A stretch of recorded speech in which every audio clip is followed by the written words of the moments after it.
Yeah, right. I am so not pregnant. Hey, this is Jen. Okay, so this is a video that I want you to come in and see, and I'm going to talk to you guys a little bit about training through pregnancy. So I have a friend of mine on Facebook. I am very excited about when I'm going to get the opportunity to meet her.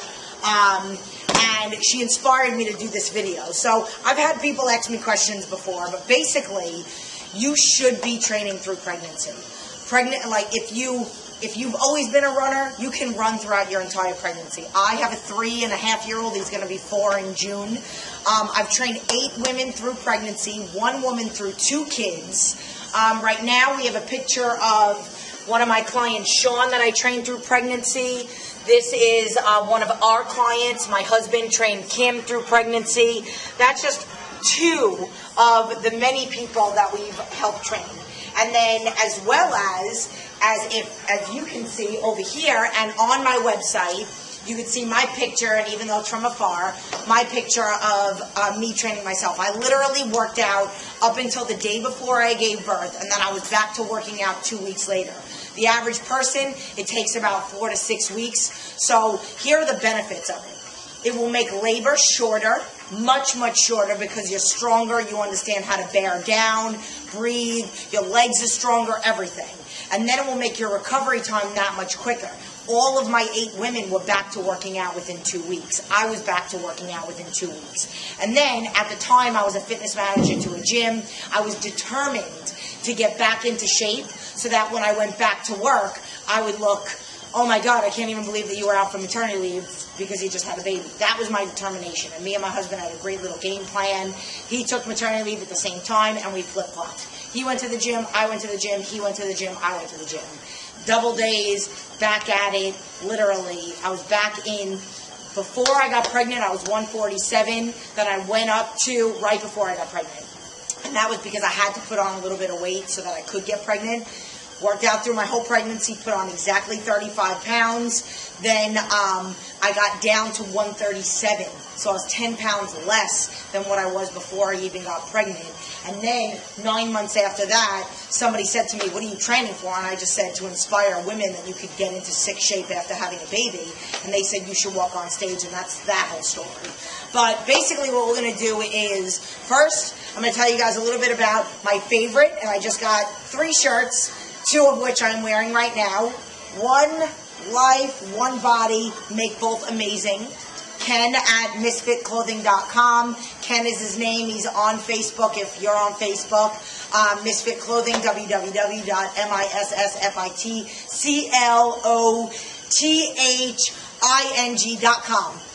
And then I have another one here that I will be showing you also. And then we're going to get into a few little exercises and some guidelines.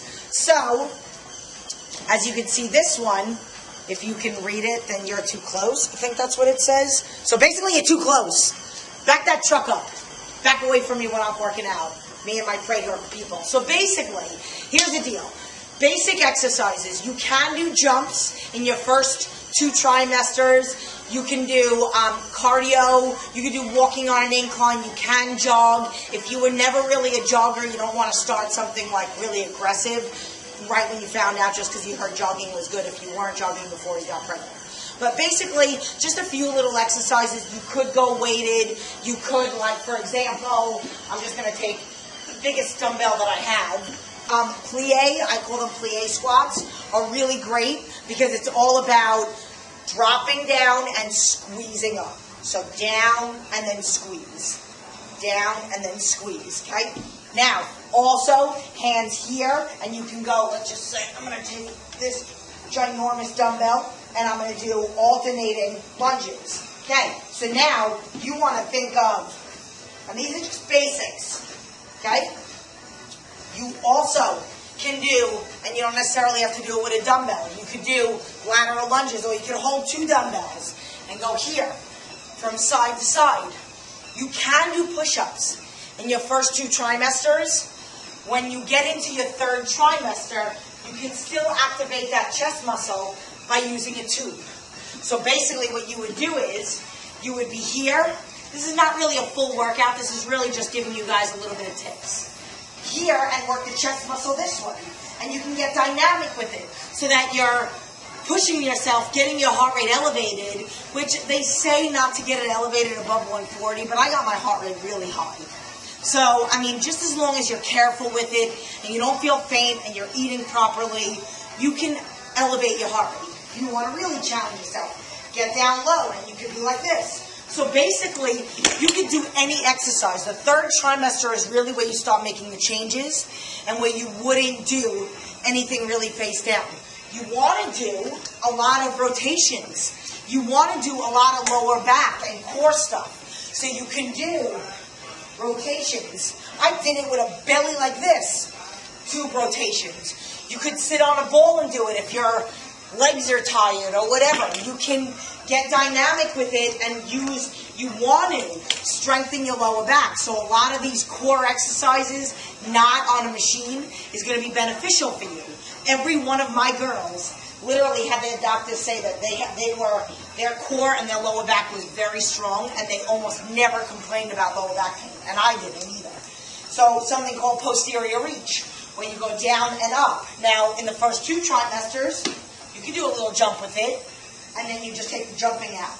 Okay? So these are all good things for the legs, abs, bearing down, squeezing up, jumping, lunging, and then just make those 2 changes of no plyometrics and no face down in the 3rd trimester.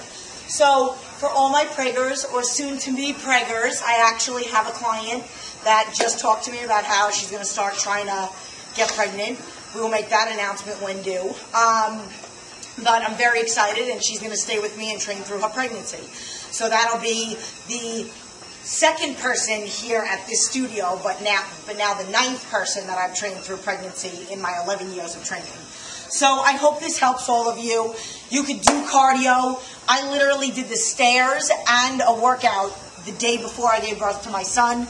I was on the stairs every day. The pre-core, since there's no pounding, I do call the pre-core the lazy man's workout, but if you push yourself, it doesn't have to be.